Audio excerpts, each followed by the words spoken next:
I'm so grateful to be here with you today. So thank you so much for coming. As we all know, you work tirelessly to cover significant events and inform the public. So our team at ISA, however, took on a different role, the role of scouts. So for years, we've collected every news story we could find on modern biotechnology from selected sources. And I am so excited to share with you our findings today on the Philippine Media Reportage of Biotechnology. So this presentation is based on the results of an ISA study to be published soon. Okay, next slide please.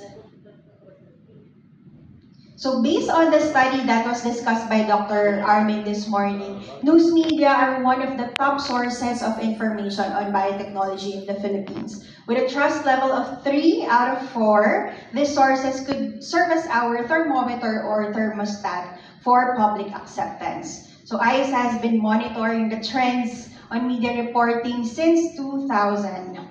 And our first study that was conducted by Dr. Marichelle Navarro together with her co-authors covered 10 years of print articles. That's from year 2000 to 2009 from the top 3 national dailies in terms of circulation: Manila Bulletin, Philippine Star, and Philippine Daily Inquirer.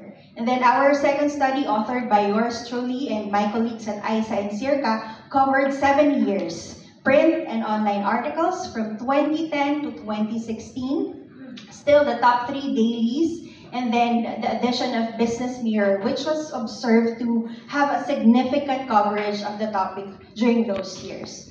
And then last year, we conducted the third part of the study covering another 7 years from 2017 to 2023 using the same article sources of the second study.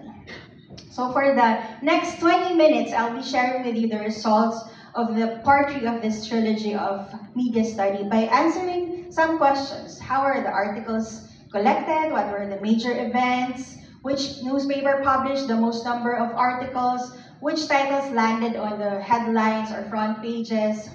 Was biotechnology defined? What message frames or metaphors were used? Were there misinformed statements? What were the new topics covered, and what was the sentiment or tone of the articles? Okay, next.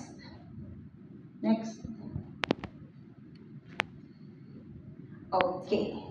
So just to give you a background how we collected all these articles, the first study, mostly manual buklat. As in, we went to National Library, got those newspapers sa sobrang alikabok, tapos binuklat namin isa-isa. We